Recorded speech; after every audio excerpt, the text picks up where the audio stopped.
Moscow पर अब तक का सबसे बड़ा ड्रोन अटैक हुआ है। सैकड़ों यूक्रेनी ड्रोन के हमले से दहल गया है मॉस्को।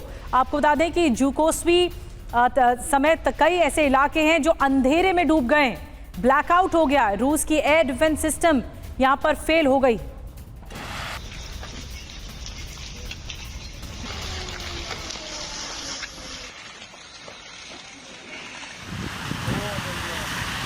तो आप देख रहे हैं किस तरह से ब्लैकआउट हो गया है। रूस की एयर डिफेंस सिस्टम ही काम करना बंद कर गई इस अटैक के बाद। आपको बता दें कि इस अटैक के बाद यूक्रेनी ड्रोन के हमले से जो ये इलाका दहला है, पूरे इलाके में अंधेरा छा गया।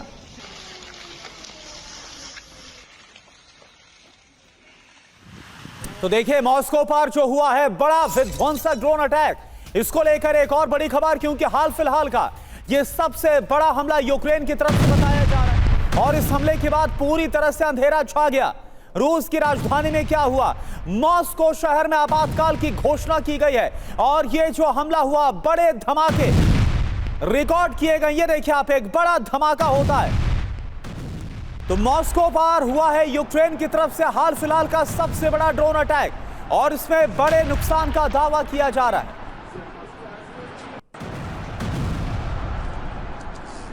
तो ये दो तस्वीरें इस वक्त आपके सामने, एक साथ कई ड्रोन के जरिए इस ड्रोन अटैक को अंजाम दिया गया। सवाल यह है कि आखिर अब इसके बाद व्लादिमीर पुतिन क्या करने वाले? कहां तो यह कहा जा रहा था, इस कोशिश में थे डोनाल्ड ट्रंप, ये इस युद्ध को रुकवा देंगे, लेकिन हो गया है उल्टा।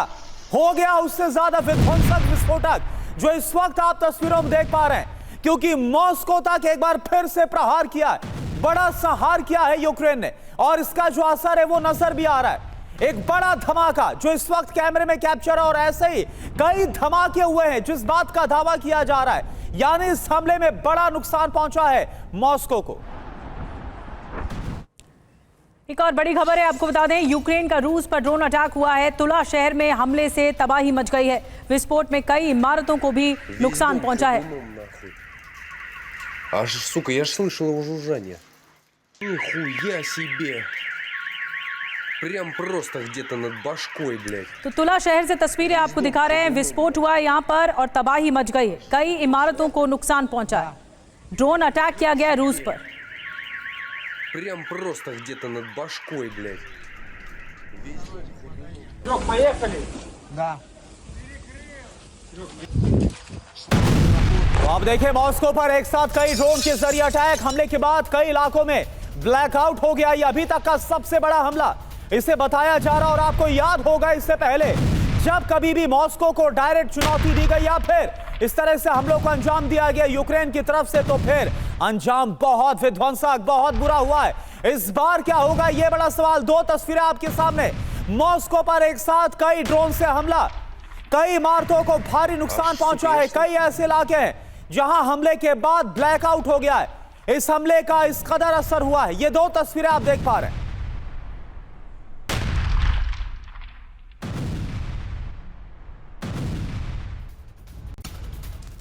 और यूक्रेन ने कुछ घंटों में ही सैकड़ों ड्रोन दागे हैं रूस की तरफ और रूस पर फाइबर ऑप्टिक ड्रोन से हमला किया गया है। यूक्रेनी हमले में रूस में बड़ी तबाही मच गई।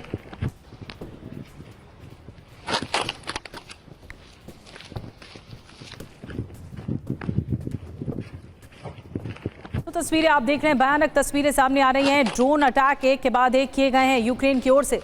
कुछ ही घंटों में सैकड़ों ड्रोन दाग दिए गए, ऑप्टिक ड्रोन से हमले किए गए।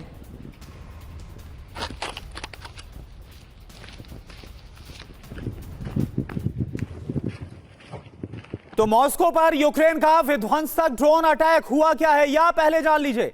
रूसी ठिकानों पर यूक्रेन ने हमले तेज किए। टारगेट पर सैन्य बेस और रिहायशी इलाके, मॉस्को से लेकर रोस्टोव तक हमले से तबाही मचा दी है। अब बड़ी बात, ट्रंप के समर्थन के बाद आक्रामक हो गया है और ज्यादा यूक्रेन। सवाल तो यही उठा है कि ट्रंप चाहते क्या है? क्या युद्ध रोकना चाहते और ज्यादा भड़काना चाहते?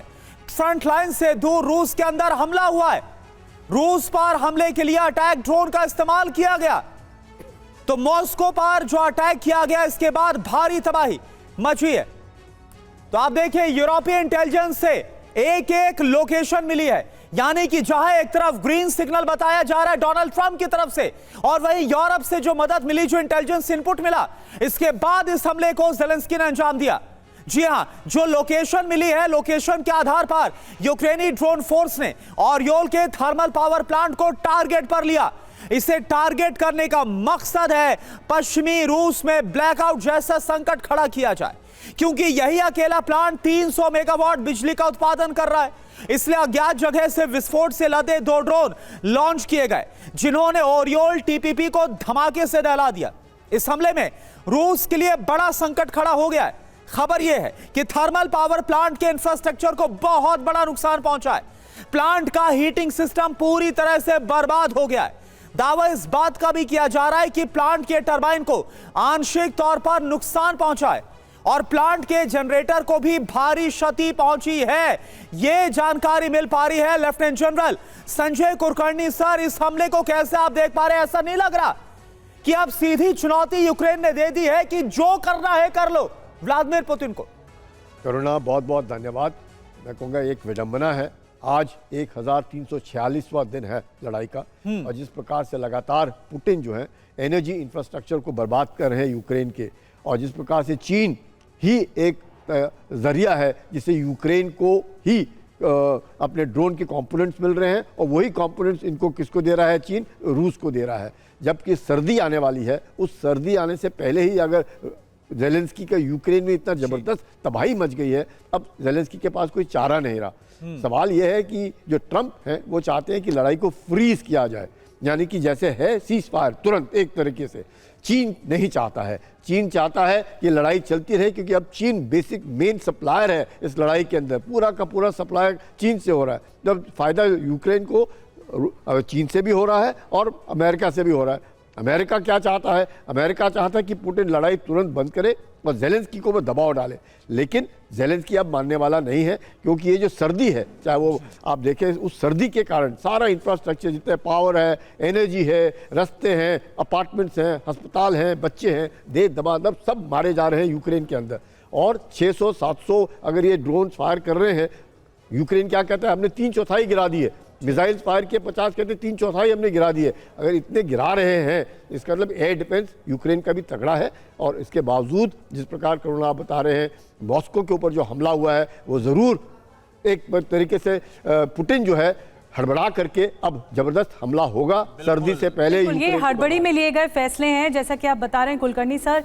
सदानंद सर, आप देखते हैं अगर जैसे भी ये परिस्थिति बन रही है, पुतिन का ये एक्शन आक्रामक तौर पर आगे बढ़ रहा है, जो कहा जा रहा है कि उन्होंने बिल्कुल साम दाम दंड भेद, उन्होंने ये फैसला ले लिया है कि जो इलाके कब्जे में हैं उन पर फोकस किया जाएगा, और इसीलिए ये आक्रामकता दिख भी रही है। बिल्कुल, देखिए रशिया के जो एनर्जी इंफ्रास्ट्रक्चर डिस्ट्रॉय करने का तरीका था पिछले साल भी, वही चीज़ आज यूक्रेन इस्तेमाल कर रहा है। और ये बहुत ही गंभीर बात है कि इस तरीके से मॉस्को को डायरेक्ट, जो राजधानी है उसके ऊपर अटैक हो रहे इतने ज़्यादा, तो इसका जाहिर है कि परिणाम यूक्रेन को भुगतना ही पड़ेगा। और आप देखेंगे कि रशिया कुछ ऐसे ठोस कदम उठाएगा कि यूक्रेन अब वापस दोबारा ना खड़ा होना पाए। इसलिए अभी यूक्रेन की बारी आनी है।